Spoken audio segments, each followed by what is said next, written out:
News, सच जरूरी है। नमस्कार दर्शकों, मैं हूं मीनल और आप देख रहे हैं MNS न्यूज टीवी। स्वागत है आपका शाम की खबरों में ब्रेक के बाद। तो चलिए डालते हैं नजर आज की ताजी हेडलाइंस पर। युद्ध नहीं चाहता भारत, चीनी विदेश मंत्री का फोन आने पर डोभाल का देश। कश्मीर मुद्दे का हल निकलने के लिए भारत पाकिस्तान के साथ काम करेगा, सीजफायर के बीच बोले ट्रंप। दावा निपटारे के लिए $1.5 अरब का भुगतान करेगी गूगल, यूजर्स डेटा बिना मंजूरी इस्तेमाल करने का आरोप। चलिए अब देखते हैं खबरों को विस्तार से। संघर्ष विराम का ऐलान होने के बाद चीन पाकिस्तान के समर्थन में उतर आया है। इसके बाद चीनी विदेश मंत्री वांग यी ने NSA अजीत डोभाल से बात की। NSA डोभाल ने चीनी विदेश मंत्री को दो टूक जवाब दिया कि भारत युद्ध नहीं चाहता, ये किसी पक्ष के हित में नहीं है। चीनी विदेश मंत्रालय के मुताबिक चीनी विदेश मंत्री वांग यी ने भारतीय राष्ट्रीय सुरक्षा सलाहकार अजीत डोभाल से फोन पर बातचीत की। अजीत डोभाल ने कहा कि पहलगाम आतंकी हमले में भारतीयों के गंभीर रूप से हताहत होने की वजह से भारत को आतंकवाद विरोधी कार्रवाई करने की आवश्यकता है। युद्ध भारत की पसंद नहीं थी और ये किसी भी पक्ष के हित में नहीं था। भारत और पाकिस्तान युद्ध विराम के लिए प्रतिबद्ध होंगे और जल्द से जल्द क्षेत्रीय शांति और स्थिरता बहाल करने की उम्मीद करेंगे। इस पर वांग यी ने कहा कि चीन पहलगाम आतंकी हमले की निंदा करता है और सभी प्रकार के आतंकवाद का विरोध करता है। वर्तमान अंतर्राष्ट्रीय स्थिति अशांत और आपस में जुड़ी हुई है। एशियाई क्षेत्र में शांति और स्थिरता को हासिल करना मुश्किल है और इसे संजो कर रखना चाहिए। चीनी विदेश मंत्री ने कहा कि भारत और पाकिस्तान ऐसे पड़ोसी हैं जिन्हें दूर नहीं किया जा सकता और दोनों चीन के पड़ोसी हैं। चीन आपके इस कथन की सराहना करता है कि युद्ध भारत की पसंद नहीं है और ईमानदारी से उम्मीद करता है कि भारत और पाकिस्तान शांत और संयमित रहे। उन्होंने कहा कि वे बातचीत और परामर्श के माध्यम से मतभेदों को ठीक से संभालेंगे और स्थिति को बढ़ने से रोकेंगे। चीन भारत और पाकिस्तान से परामर्श के माध्यम से एक व्यापक और स्थायी युद्ध विराम हासिल करने का समर्थन करता है और उम्मीद करता है ये भारत और पाकिस्तान के मौलिक हित में है और अंतर्राष्ट्रीय समुदाय की भी साझा इच्छा है। अब डालते हैं नजर अगली खबर। अमेरिकी राष्ट्रपति डोनाल्ड ट्रंप एक बार फिर भारत पाकिस्तान के बीच हुए सीज फायर का श्रेय लेने में जुट गए हैं। पहले उन्होंने बीते दिन शाम 5:37 पर दोनों देशों के बीच सीज फायर का दावा किया। इसके बाद पाकिस्तानी विदेश मंत्री और भारत के विदेश सचिव ने इसे लेकर आधिकारिक ऐलान किया। हालांकि भारत ने साफ किया कि यह समझौता दोनों देशों के बीच हुआ है, इनमें किसी तीसरे पक्ष का दखल नहीं है।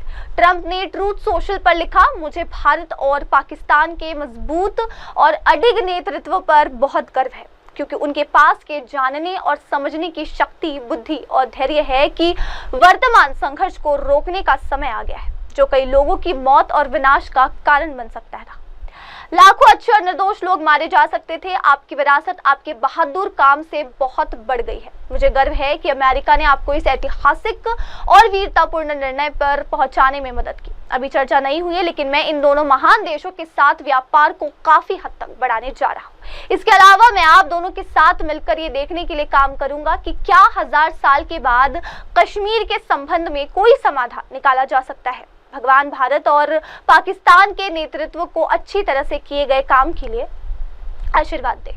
चलिए आगे बढ़ते हुए देखते हैं अगली खबर। दिग्गज टेक कंपनी गूगल अमेरिकी राज्य टेक्सास को $1 अरब का भुगतान करेगी। कि भुगतान दावे के निपटारे के लिए किया जाएगा। दरअसल टेक्सास ने गूगल के खिलाफ यूजर्स की मंजूरी के बिना उनका डेटा इस्तेमाल करने का आरोप लगाते हुए मुकदमा दायर किया था। टेक्सास के स्टेट अटॉर्नी जनरल ने शुक्रवार को यह जानकारी दी। अटॉर्नी जनरल केन पैक्सटन ने बताया कि यह समझौता टेक कंपनियों के लिए एक संदेश है कि हम हमारे अधिकारों और आजादी को बेचकर उन्हें पैसे नहीं कमाने देंगे। पैक्सटन ने कहा कि टेक्सास में बड़ी तकनीकी कंपनियां कानून से ऊपर नहीं है। वर्षों तक गूगल ने लोगों की गतिविधियों, निजी सर्च और यहां तक कि उनके वॉइस प्रिंट्स और फेशियल ज्योमेट्री को भी अपने उत्पादों और सेवाओं के लिए इस्तेमाल किया। यह समझौता टेक्सास द्वारा गूगल के खिलाफ किए गए जियो लोकेशन, गुप्त सर्च और बायोमेट्रिक डेटा से संबंधित कई दावों का निपटारा करता है। गूगल के प्रवक्ता जोस कास्टानेडा ने कहा कि यह समझौता पुराने दावों की एक श्रृंखला का निपटारा है, जिनमें से कुछ कुछ उत्पाद नीतियों से संबंधित है जिन्हें कंपनी पहले ही बदल चुकी है। कंपनी ने यह भी स्पष्ट किया कि समझौते के लिए किसी भी नए उत्पाद परिवर्तन की आवश्यकता नहीं है। पैक्सटन ने कहा कि $1.5 अरब इस प्रकार के डेटा गोपनीयता उल्लंघनों पर गूगल के साथ समझौते में किसी भी राज्य द्वारा जीती गई सबसे बड़ी राशि है। आगे बढ़ते और देखते अगली खबर। गाजा में हमास के खिलाफ इजराइल का अभियान लगातार जारी है। इस बीच इजराइल ने भीषण बमबारी कर दी जिसमें 23 फिलिस्तीनियों की मौत हो गई।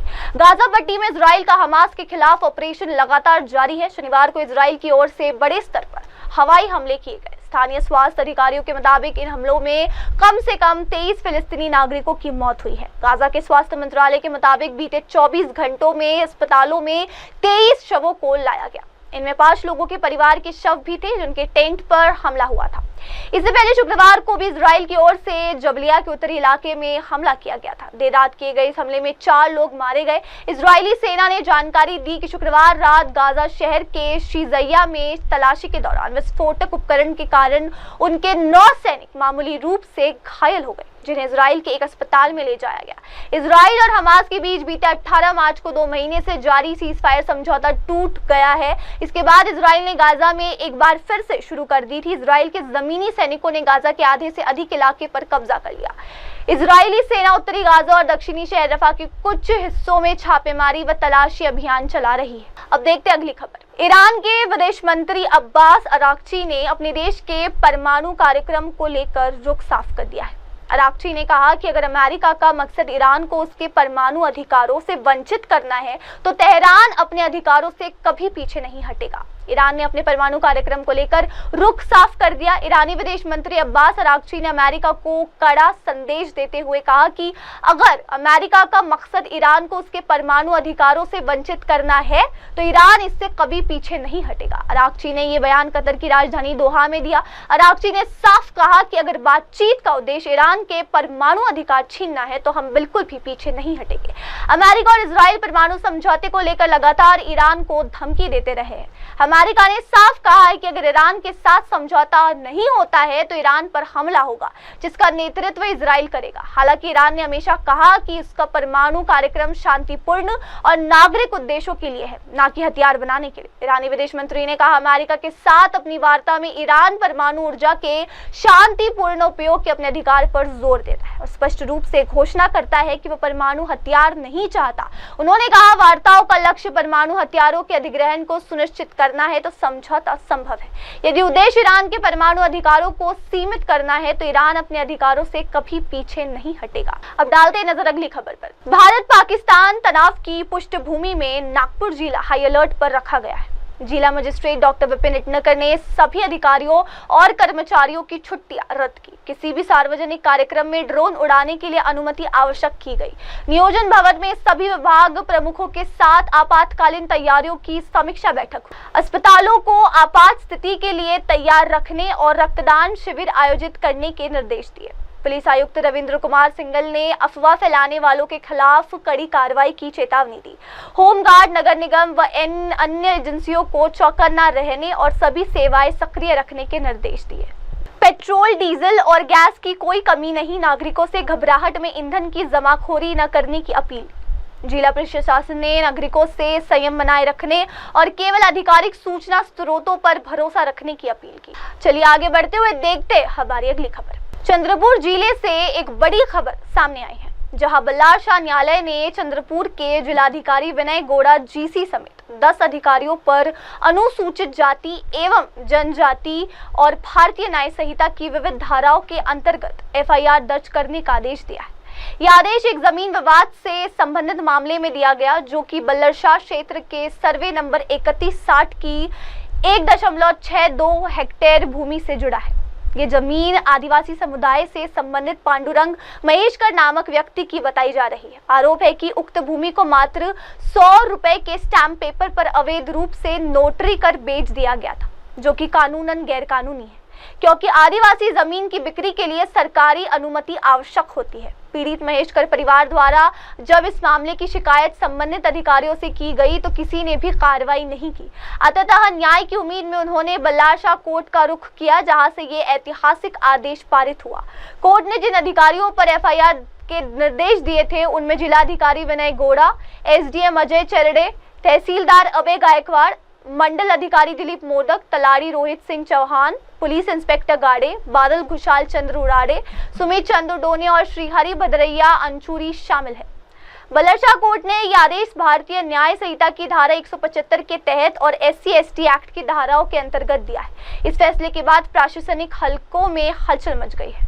ऐसे ले नहीं सकते, ये कानून रहने के बाद, हाईकोर्ट सुप्रीम कोर्ट के जजमेंट रहने के बाद भी हमारे कलेक्टर साहब जो विनय गौड़ा जीसी है यानी एडीओ साहब, तहसीलदार साहब ये सोखे है, ये अभी तक उन्होंने कार्रवाई नहीं किया, इसलिए इनके ऊपर भी एट्रोसिटी गुना दाखिल करो ऐसी मांग हमने कोर्ट में किया और कोर्ट ने हमारी मांग मंजूर किया है, अर्ज मंजूर किया है और इनके ऊपर एट्रोसिटी गुना दाखिल करने की मांग कोर्ट ने हमारा आदेश दिया है और मंगलवार को हम उनके ऊपर एट्रोसिटी गुना दाखिल करेंगे। आज हमारे जो पालक मंत्री जो उल्टे साहब आए थे उनके ऊपर हम अभी निवेदन दिए, उनको भी ये बात पता है, कलेक्टर साहब बाजू में ही थे। ये जो दोषी इसमें है, जो आदिवासी की जमीन बढ़ता है, ये बादल उड़ावे ने बलासे की जमीन नहीं, तो हमारे दोगो तुकुम रहता, दोगो तुकुम की जो कुर्मित है उसकी भी जमीन हड़प किया है, बामनी की जमीन हड़प किया है, राजू की हड़प किया है, हमारी भाभी जी उसका सर्वे नंबर 60 था, वो भी जमीन 15 एकड़ हड़प किया है, अपने भाई के नाम, अपने पिताजी के नाम रखा है। ऐसे वो फर्जी डॉक्यूमेंट तैयार करने वाला वो 420 आदमी है, इसलिए इसके ऊपर भले ही वो राष्ट्रवादी कांग्रेस का अध्यक्ष रहने के बावजूद इनको गुना दाखिल करो ऐसी मांग हमने कोर्ट में की और कोर्ट ने हमारी दोनों अपील कल मंजूर किया है और एफआईआर दाखिल करने का आदेश पुलिस को दिया है।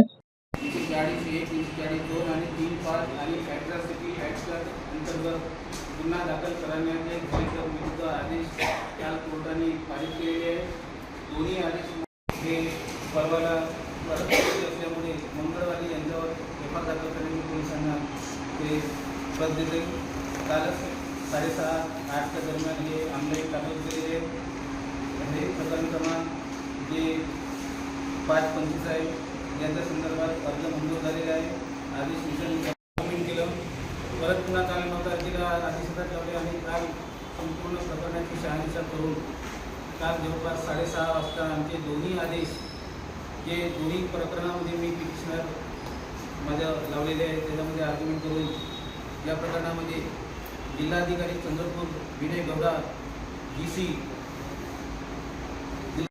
तलाठी बल्लारपूर, श्री गाड़े थानेदार बल्लारपूर, बादल खुशाल उराड़े बल्लारपूर, सुमित चंद्र डोने बल्लारपूर, श्रीहरि भद्रैया अंचूरी बल्लारपूर यांच्यावर।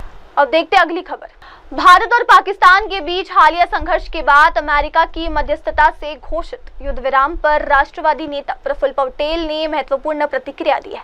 उन्होंने भारत की रणनीति और जिम्मेदार रुख की सराहना करते हुए स्पष्ट किया कि भारत की लड़ाई पाकिस्तान के आम नागरिकों से नहीं बल्कि आतंकवाद के खिलाफ है। प्रफुल्ल पटेल ने कहा, पाकिस्तान के पास खोने को कुछ नहीं लेकिन भारत के पास खोने को बहुत कुछ है।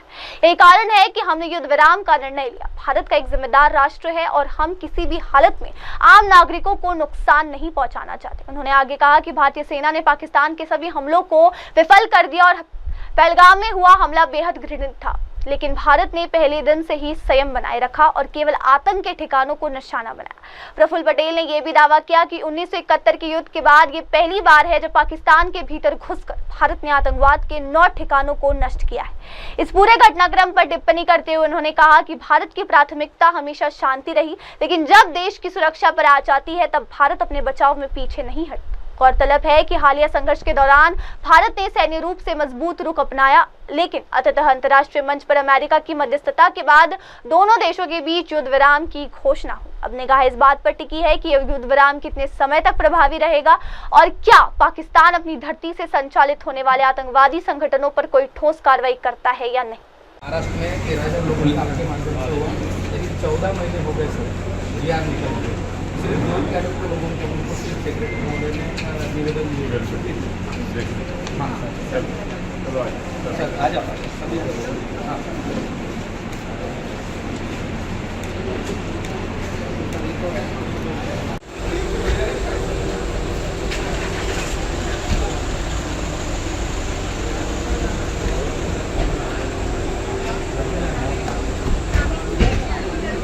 चलिए आगे बढ़ते हुए देखते अगली खबर।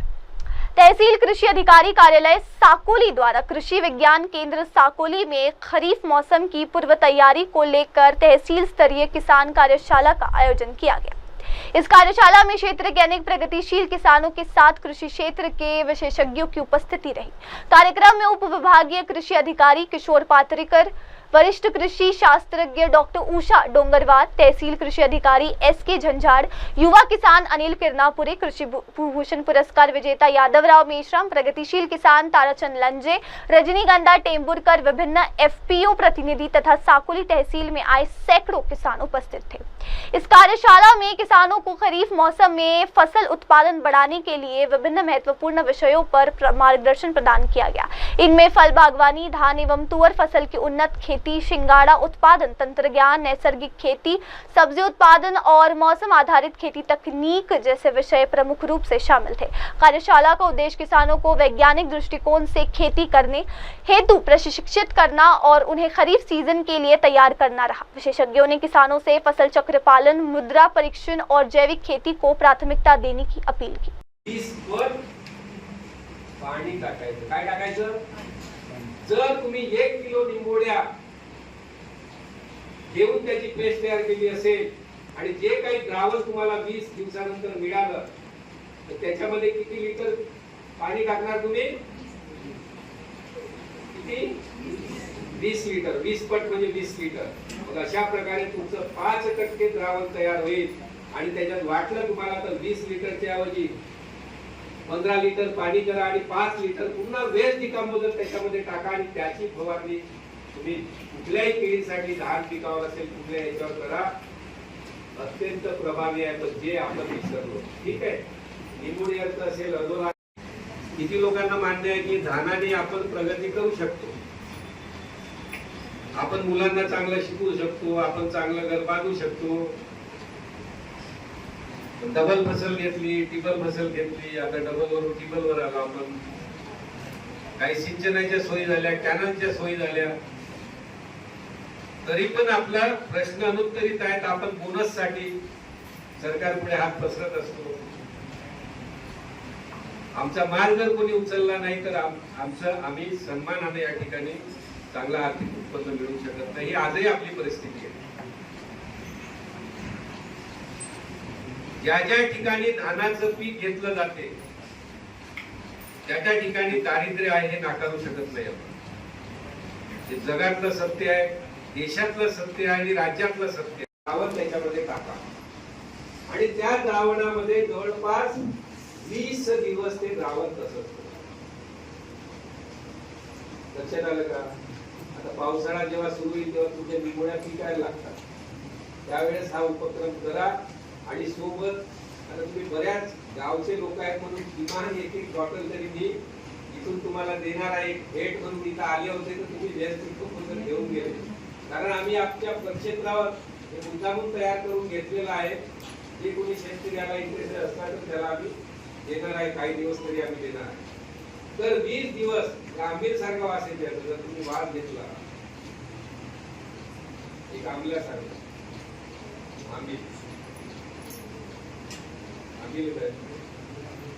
एक जस्ट कल्चर आहे। आम्ही तुम्ही घेता सगळे प्रश्न आपल्या पुढे आवासून उभे आहेत, तरी शेतकरी मागे हटलेला नाही। कारण काय की शेती आपलं उदरनिर्वाहाचं साधन आहे। आपल्याला जर वेगळं काही जर ऑप्शन जर कोणी दिलं असतं की बाबा तुला शेती करून असं वेगळं काही करायचं आहे तर निश्चितपणे शेतकरी त्याच्यातून बाहेर पडला असता। बरोबर आहे काय? सगळ्यांना मान्य आहे? पर्याय नाही। शासनाने पुरस्कार दिला माझा तुम्हाला माहिती असेल, माझा परिचय केंद्रापुढे मी सध्या आता परसोडी प्रदेश क्षेत्रामध्ये प्रदेश समिती म्हणून कार्य करत आहे आणि अनेक हेच अनुभव बघताना मला सुद्धा माझे वडील पारंपरिक शेती करायचे। शेती कशी मी सामोरं आणण्याचा प्रयत्न केला, कारण माझे वडील जेव्हा पारंपरिक शेती करायचे सलग पाण्याने करायची, पण मला त्या माझी शेती कमी आहे। माझ्याकडे फक्त 4 एकर शेती आहे। 4 एकर शेतीमध्ये कमी मी कोणते नवीन प्रयोग करत गेलो आणि त्यातून शिकत गेलो। आता साहेबांचा मार्गदर्शन खूप मोठं आहे, तर ती साहेबांनी जरी सांगितलं पण शेतकऱ्यांजवळ जो अनुभव आहे तो खरोखर कोणाजवळ नाही।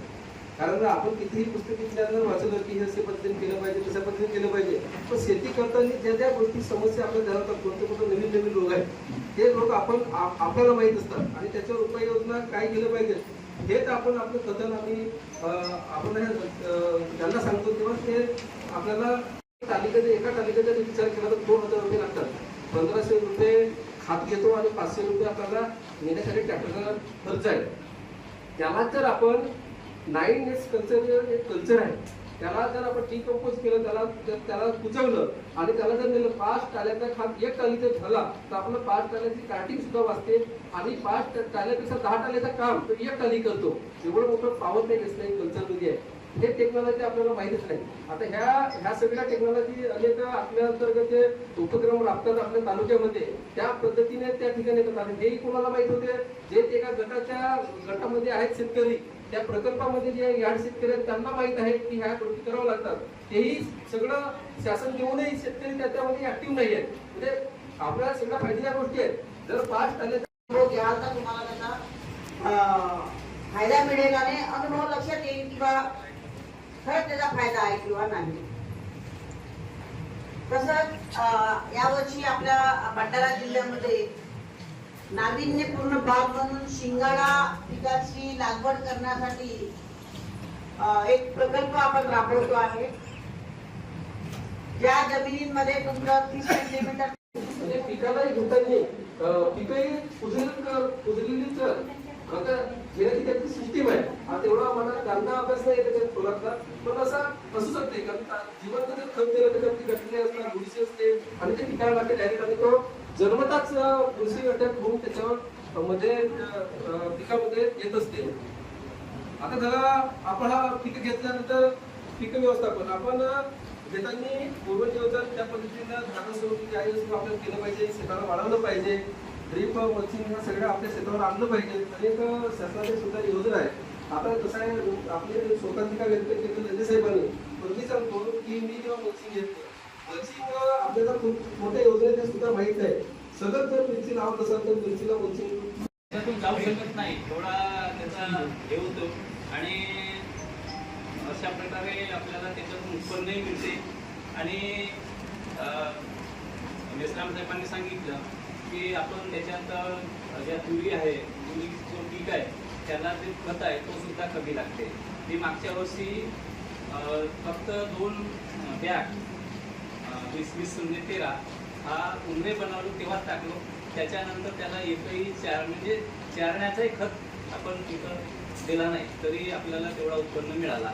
आणि त्या तुरी जो ज्या ठिकाणी लावलो ती जमीन एवढी भुसभुशीत झाली तो पाला पडल्यामुळे मी आता म्हणजे त्याच्यात डबल. अब डालते हैं नजर अगली खबर पर। रहक दक्षता कल्याण फाउंडेशन द्वारा घरेलू गैस सिलेंडर के सुरक्षित और वैध उपयोग को लेकर एक राष्ट्रव्यापी जागरूकता अभियान की शुरुआत नागपुर से की गई।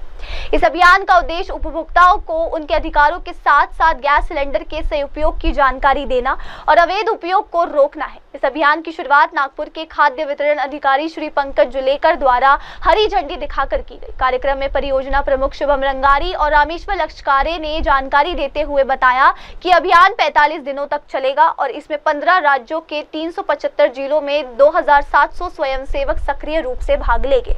राष्ट्रीय अध्यक्ष नितिन सोलंकी ने बताया कि अभियान के तहत होटलों, रेस्टोरेंटों, फैक्ट्रियों तथा अन्य व्यावसायिक प्रतिष्ठानों का निरीक्षण कर लोगों को ये जानकारी दी जाएगी कि 14 किलो का घरेलू गैस सिलेंडर केवल घरेलू उपयोग के लिए अनुमोदित है और इसका व्यावसायिक या वाहन में उपयोग अवैध है।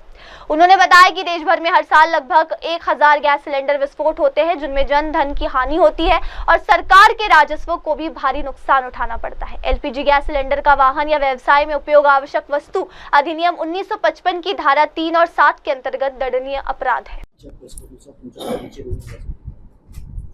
नमस्कार, मी नितीन सोळंके, ग्राहक दक्षता कल्याण फाउंडेशन या स्वयंसेवी संस्थेचा संस्थापक आणि राष्ट्रीय अध्यक्ष आहे। माझ्यासोबत शुभमजी रंगारी आहेत जे प्रोजेक्ट हेड आहेत नॉर्थचे, सोबतच प्रशांत जामगडेजी आहेत, रामेश्वर लष्करेजी आहेत, राशी मेश्रामजी आहेत।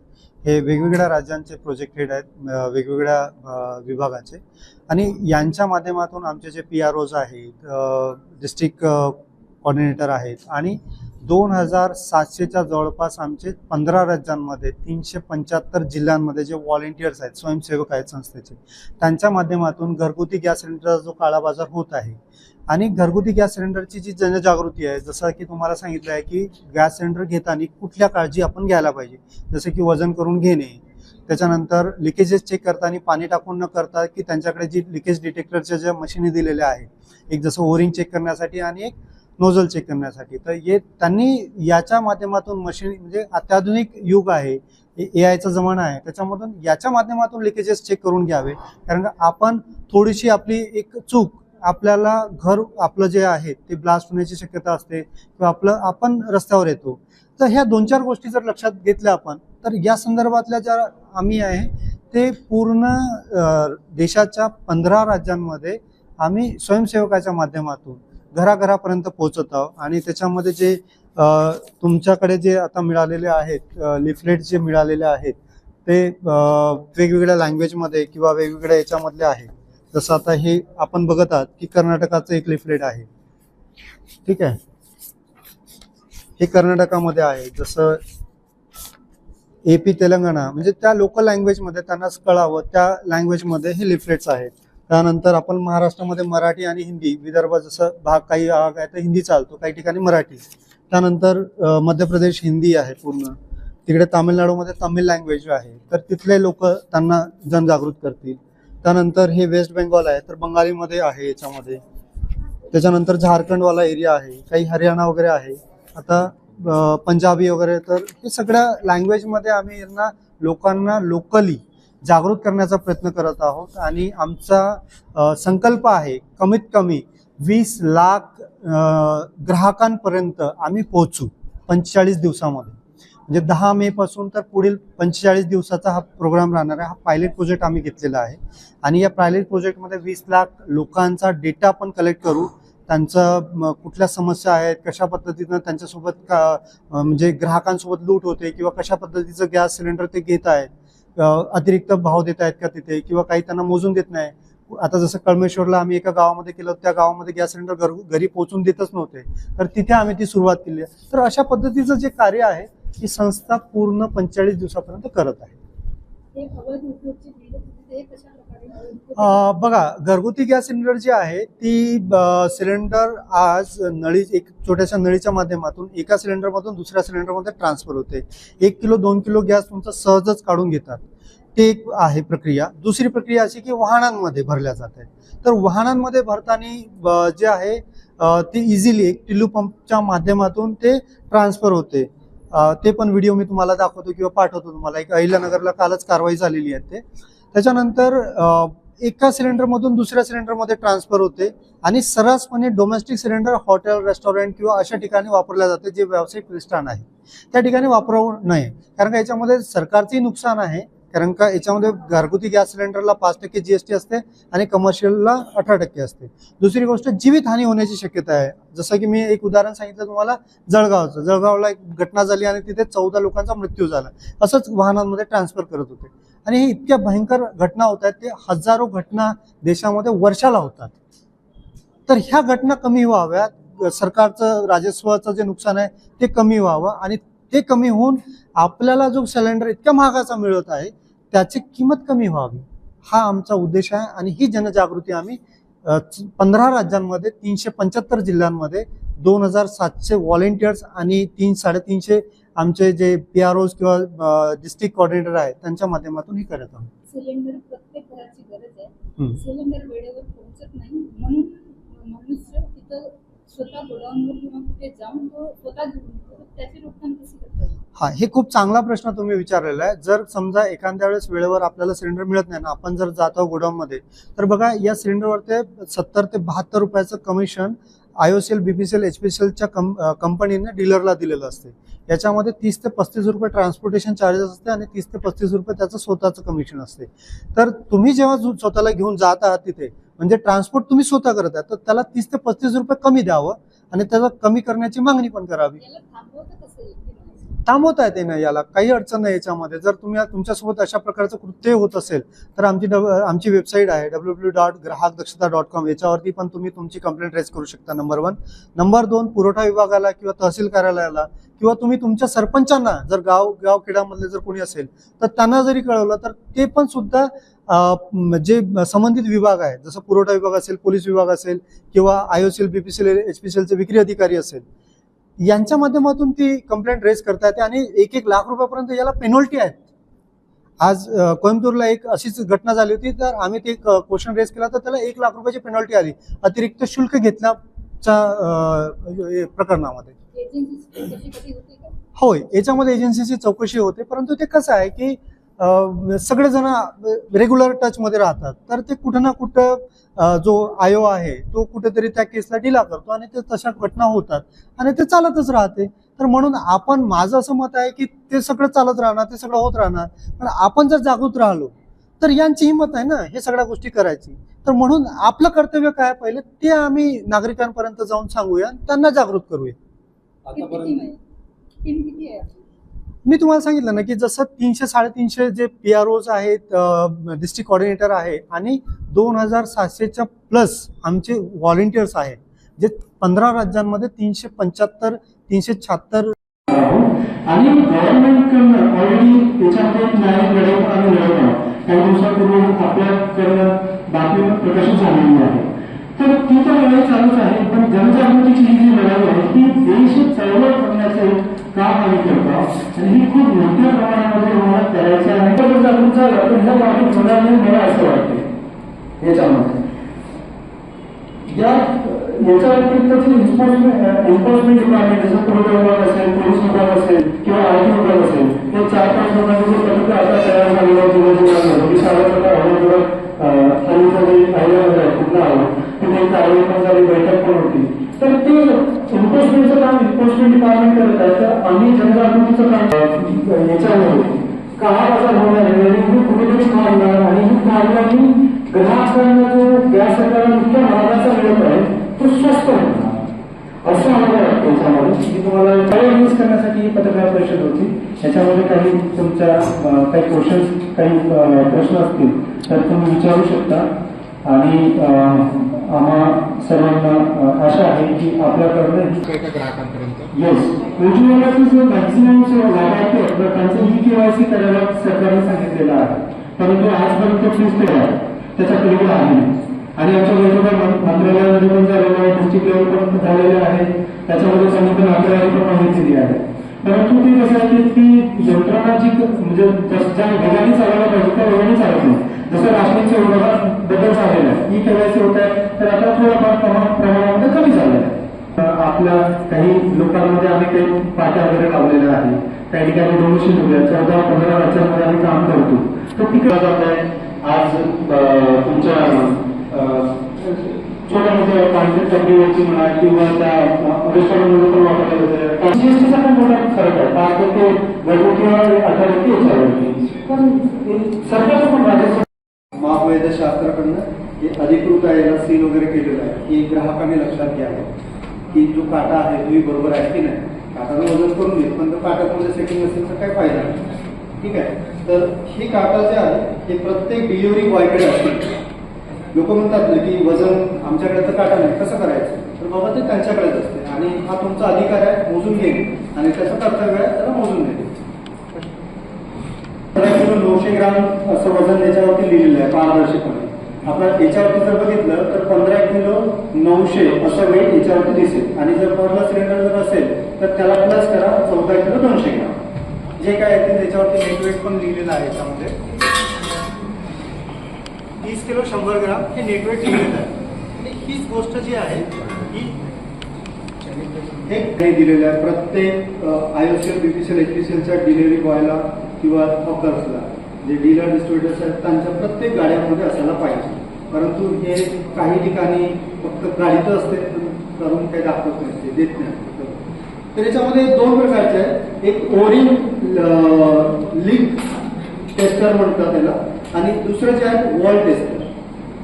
ओरिंग जी आहे, ओरिंग म्हटलं तर रबरची बारीकशी हे असते, त्याच्यामध्ये ट्यूब असते आणि पाणी जर आपण घातलं तर ती क्रॅक होऊन गळती होते. आता आपल्या इथे मस्कासातला कुठेतरी ब्लास्ट वगैरे झालेला आहे, याच्या आधी आपल्या इथे पण झाला होता. हे आता जसं हे उघडल्याच्या नंतर तुम्ही याला त्याला म्हणा की लिकेज असं चेक करावं. तर हे असं दाबून साधारण चेक करताना याचा काटा जो आहे तो आपल्याला दिसते की लिकेज आहे की नाही. ही एक पहिले. त्याच्यानंतर दुसरं जे आहे ते तुमचं जे नोझल आहे, बोरिंग झाल्याच्या नंतर नोझल. तर अशा प्रकारे हे आपल्याला लिकेज जे आहे ते चेक करायला पाहिजे. आता काही लोक काळा बाजार करतात. आता याच्यामध्ये 2 किलो 1 किलो गॅस तुम्हाला कमी मिळू शकते. फार छान. हे गरम पाणी आहे आणि या गरम पाण्याने त्याला सील करून दाखवलं. काय होतं की बरेचसे प्रयोग नागपूर शहरामध्ये झालेले आहे की आगीपासून कसं वाचवलं जाते. म्हणजे गॅस सिलेंडरचा आग लागलाय तर कसं वाटतं. आमचा उद्देश असा आहे की आगच लागू नये. जर आगच नाही लागली तर त्याला. दर्शकों फिलहाल अब वक्त हो गया है ब्रेक का. ब्रेक के बाद लौटेंगे और जानेंगे देश विदेश की तमाम खबरें. तब तक के लिए आप देखते रहिए MNS न्यूज टीवी. नमस्कार. नमस्कार, मैं हूं Abhishek Bachchan. Keep watching MNS news.